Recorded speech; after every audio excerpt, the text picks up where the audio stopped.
You know, I really enjoyed how you fished that damsel pattern, and I know that there's another pattern in your box I was looking at, and I see you've got it here. It really reflects light. Is that important in the damsel?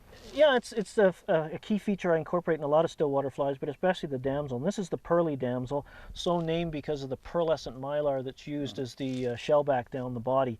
And it just, the beauty of using pearl mylars is they're not as bright and, say, overt as silver wires or silver mylars, but they mirror and complement the background color underneath of them, and it really helps just give that little suggestive glint, makes that fly stand out in the crowd, but perhaps doesn't put a wary big rainbow or brown off from gulping this down. Well, let's take a look and see how we tie this Pearly Damsel. That's it.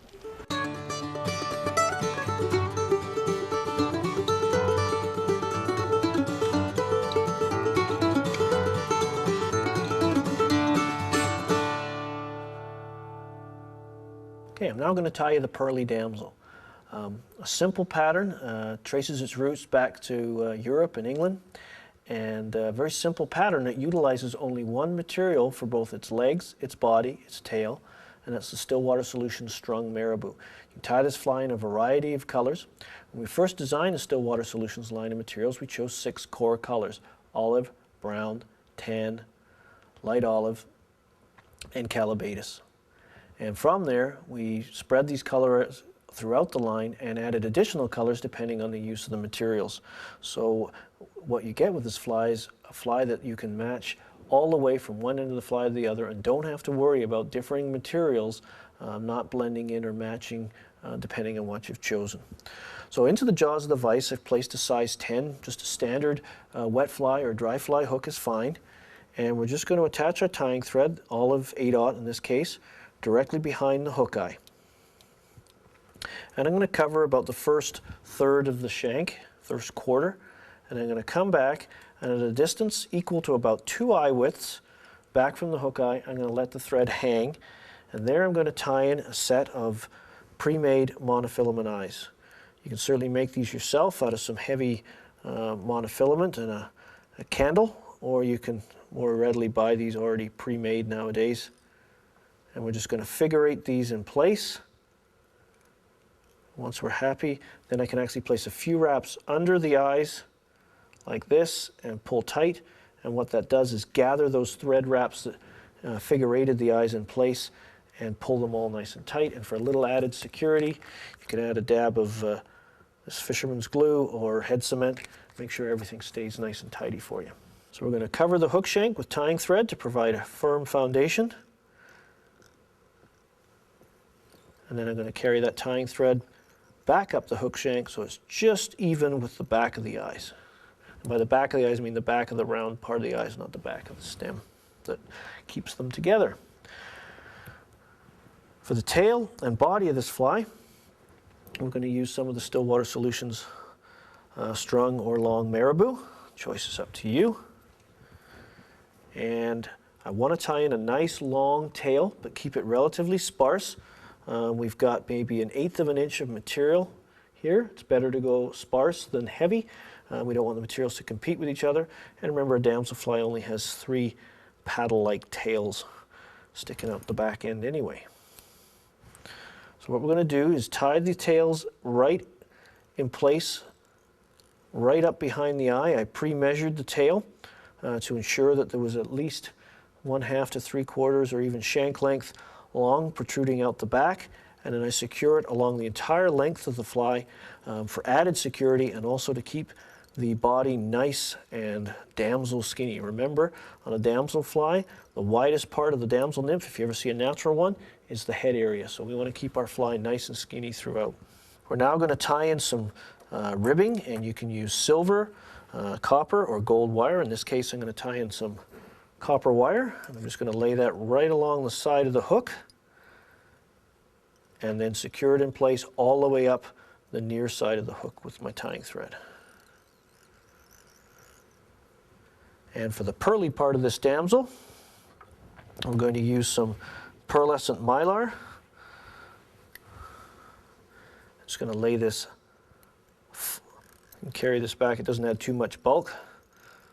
So we're just going to carry the tying thread back to the base of the tail. I'm now going to lay the mylar on top, and I've got it bound in place with just one wrap right now, so I can make sure that's positioned right on top of the shank, and I'll just secure it forward to make sure it's tied in securely so it's not going to pull out. For the body, again, we're just going to use another sparse selection of the Stillwater marabou. I've probably got 10 to 15 single strands in there, and I'm just going to moisten them, kind of twist them together, position them in my fingers so the tips are sticking out between my thumb and forefinger, trim them even, moisten the tips to keep them gathered so they're easier to tie in, and then secure them back along the hook shank. Again, keep in mind we want things nice and slender. No Jenny Craig damsels here. And we're just going to take this and wind that marabou forward in close touching turns all the way to the back of the eyes. Pass the thread over a couple of times, a couple more times directly in front to lock it in place, and trim. Now we're going to pull our pearlescent mylar over the back of the fly, place a couple of wraps, one on top of each other to secure it in place, and you can wiggle that back and forth to make sure it's truly righted on top. Fold the mylar back over the marabou, place an additional couple of wraps there, and now you've locked that material in place. It's not going to want to slide out and get torn out, hopefully by at least more than a few fish before it all disintegrates, which is I think a pretty noble death for a fly. So now we're going to take our fine copper wire, and I'm going to counterwind it. I'm going to kind of seesaw it or zigzag it through the marabou fibers, and I apply that pressure on the wire to secure it on the downstroke. That way the torque of the wire coming over the top doesn't twist my mylar shell back out of position. So we just come up and again place the wire and tie it off, and place my thumb and forefinger at the joint and break away the excess.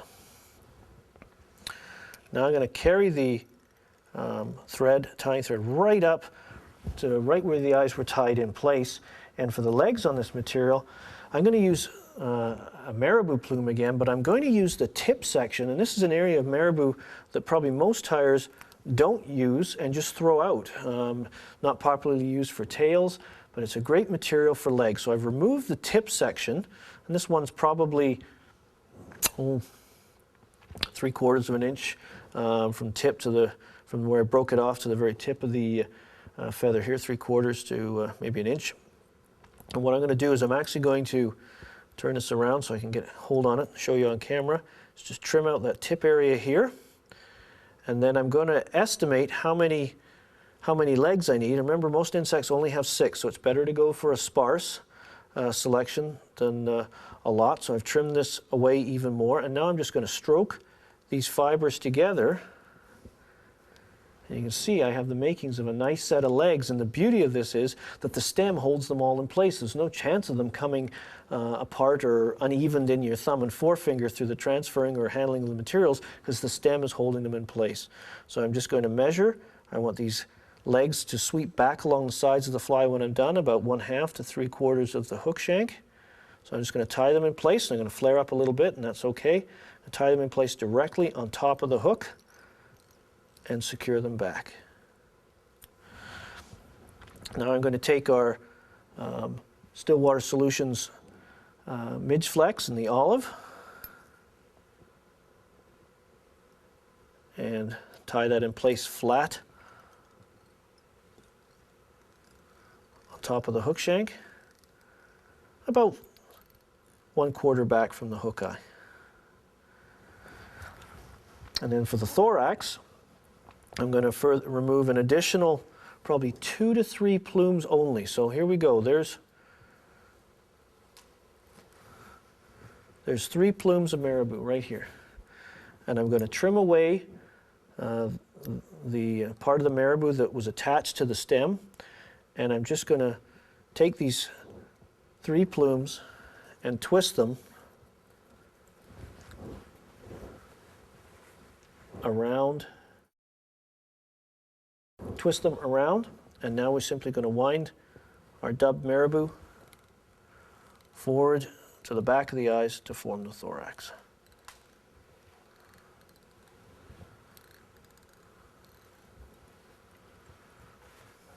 With the thorax now complete, it's time to form the legs. And all I'm going to do is simply divide the clump of marabou fibers I tied in for the legs into 2 equal bunches, and I'm going to fold one bunch along the far side of the hook and secure them in place with a tying thread. And then I'm going to take the second clump and moisten your fingers, helps keep them together, and secure them in place along the near side of the hook. And if there's a few fibers there that didn't want to come along, well, it's our fly, so if they don't want to play, they can go live elsewhere, I guess. When the damselfly swims, it moves through the water with that exaggerated swimming motion. It's kind of a slow, plodding method to its madness, and it has to take frequent rests when it does that. So these legs suggest that when the fly's moving through the water, and it's a hand twist retrieve, and an allowed, a prolonged pause, allow the fly to sink a little bit, and then carry on again. You can also, as you're retrieving, shake that rod tip as you're moving it through the water, and it helps add additional motion to the fly. So I'm just going to take,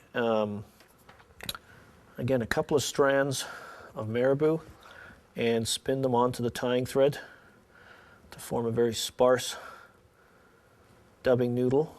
Oops. And I'm just going to use those to help position, wrap directly behind the eyes,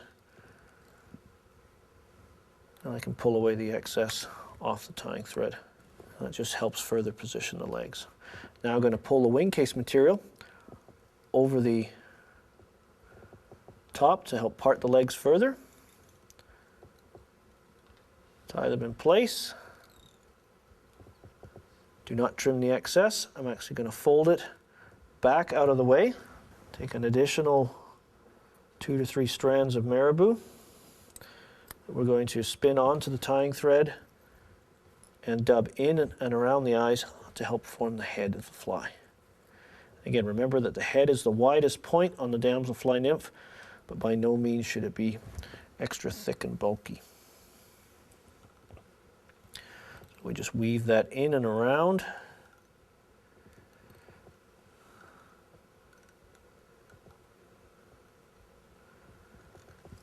And now we're going to pull the wing case material over the top.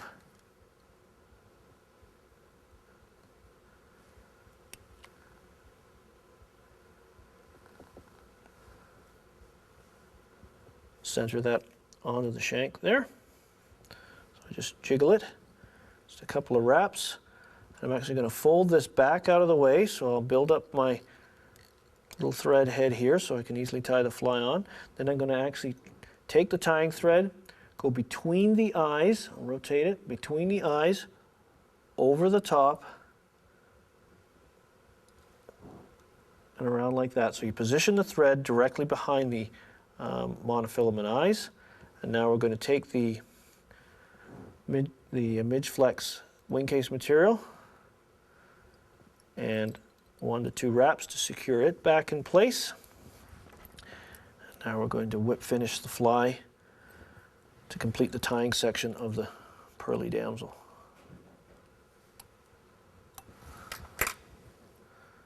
Just trim away that tying thread. The only thing left to do is finish off the wing case. So to do this, we're just going to support and gather. Don't pull on the wing case. We're just going to hold it. It's cupped, it's wrapped around. I'm trying to push both ends towards each other here so it's folded in half lengthwise. Come in with my scissors on about a 30-degree angle towards the tail and trim away, and it leaves a nice little notched wing case that suggests the wing case of the natural nymph. So again, this is the Pearly Damsel. Excellent little realistic damselfly nymph, very skinny, and you can see the color is uniform throughout because the same material was used for the tail, was used for the body, was used for the legs, and used for the dubbing in and around the head and the thorax. Well, Phil, that was a nice fish on the damsel fly. Now we're on to the pearly damsel, and you got one on the last one. What's going to make this damsel work a little better? Well, it's just a little different profile. It's perhaps a bit more imitative, not as much mobile materials in it. It's made entirely of marabou, so it's a great ability to match the hatch. Whoop, two in a row. Well, I'm going to cover that. So far, we haven't been able to talk any of those feeding fish. Now, any techniques to maybe make it more attractive? To stop? You can stop, or you can add a few quick twitches. And Quick again, twitches. when you've got your fly sort of swimming amongst a sea of naturals, you want to make yours stand out in the crowd a little bit. So you can a couple of quick twitches. You can also upsize the fly. If there's size 10 damsels, you might get away with putting a big number 8 on and just playing a little of that greed factor. Well, how do you know when you know there's damsels occurring? Do you look at the naturals that you see flying, or do you try to do a net sampling to get an idea, or just try experimenting? Well, you can use the shoreline vegetation as a guide. If you can capture naturals in an aquarium net, I've got one in my boat here, a bit of a long handle that you can sweep through the water and sample. And again, with this shoreline vegetation we have here, you can quite often see the nymphs crawling up the stalks as well, and use that as a guide. And just keep your eyes open, because your boat or your pontoon boat or float tube is a great emergence point for them as well. So they'll quite often, if you take the time to sit and watch, they'll crawl right out before your eyes. Well, I hate to put this on to you again, but one more cast. And then we have to go back to the vise? No, we have to go back to the vise, and we're into the next dragonflies, if I'm not mistaken, aren't we? That's correct. The meat and potatoes fly. That's right. One that I've had a lot of experience fishing.